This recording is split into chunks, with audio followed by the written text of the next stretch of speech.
नमस्कार बच्चों, कैसे हैं आप सब। आज हम झूठ का अलार्म के प्रश्न उत्तर करेंगे। सबसे पहले हम मौखिक प्रश्न करते हैं। बच्चों, मौखिक प्रश्न को सिर्फ मुंह से जवाब देकर बोलना होता है, इन्हें लिखना नहीं होता। ठीक है। संजू रोज रोज स्कूल जाने की बजाय क्या करना चाहता था? आपको पता है, संजू रोज रोज स्कूल जाने की बजाय सारी पढ़ाई एक ही दिन में करना चाहता था। अगला है, दरवाजे पर संजू के कौन कौन से दोस्त आए थे? दरवाजे पर संजू के दोस्त अनिल, पुष्पा और सुनील आए थे। अगला है, सभी विमुड़ से क्यों खड़े थे? बच्चों, विमुड़ का मतलब होता है आश्चर्यचकित। सब हैरान से क्यों खड़े थे? सब हैरान से इसलिए खड़े थे क्योंकि अलार्म की आवाज सुनकर।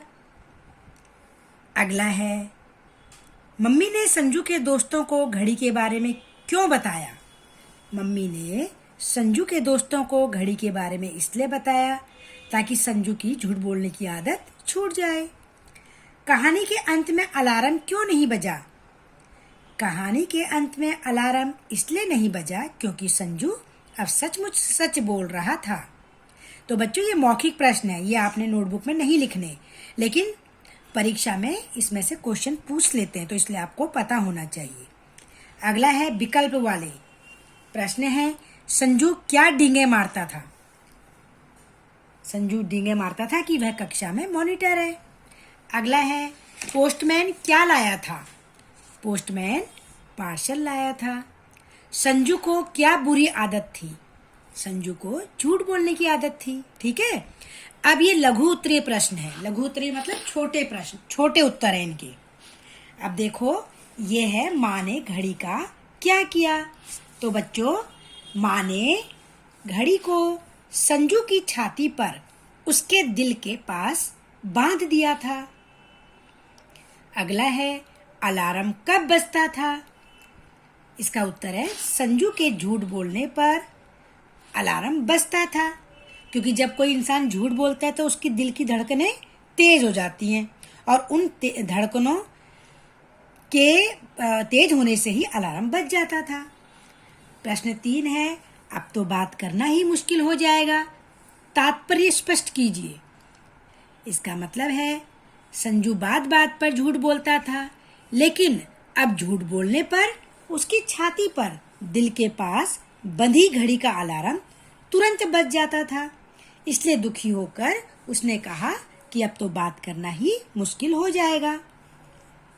अगला है, संजू खेलने क्यों नहीं गया था? संजू छोटी से छोटी बात पर झूठ बोलता था और झूठ बोलते ही घड़ी का अलार्म बज जाता था।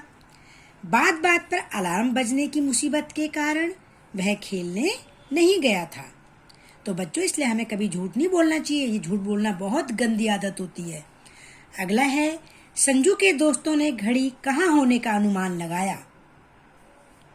संजू के दोस्तों ने अनुमान लगाया कि घड़ी के अलार्म की आवाज या तो संजू के मुंह से आ रही है या कुर्सी के नीचे से आ रही है। उनको कंफर्म नहीं था, पक्का नहीं था कि कहाँ से आ रही है। अभी वो सिर्फ अनुमान लगा रहे थे। अगला है, इन्हें मत बताना। मम्मी, इन्हें मत बताना। संजू ने यह कब और क्यों कहा? इसका उत्तर है, जब निर्मला संजू की शिकायत कर रही थी और संजू अपनी गलती नहीं मान रहा था, तब झूठ बोलने पर घड़ी का अलार्म बज गया। क्योंकि वो शिकायत कर रही है निर्मला उसकी, लेकिन वो बात ही नहीं मान रहा, वो कह ही नहीं रहा इस बात को कि मैंने झूठ बोला है। तो झूठ बोलने की आदत पर ही उसकी घड़ी का अलार्म बज गया। इसलिए सबके सामने लज्जित होने से, लज्जित मतलब शर्मिंदा होने से बचने के लिए उसने अपनी मम्मी को घड़ी के विषय में किसी को भी कुछ बताने को मना किया। क्योंकि अगर सभी को पता लग जाता कि वो झूठ बोल रहा है तो फिर क्या होता, उसकी बेइज्जती होती। इसलिए उसने अपनी मम्मी को कहा कि मम्मी, किसी को भी ये मत बताना। तो बच्चों, इस पाठ से आपने क्या सीखा कि हमें झूठ नहीं बोलना चाहिए। ये लघु उत्तरीय हैं, इनको आप अपनी नोटबुक में करिए और अगली वाली जो दीर्घ उत्तर है वो मैं आपको अपने नेक्स्ट वीडियो में भेजूंगी। धन्यवाद बच्चों।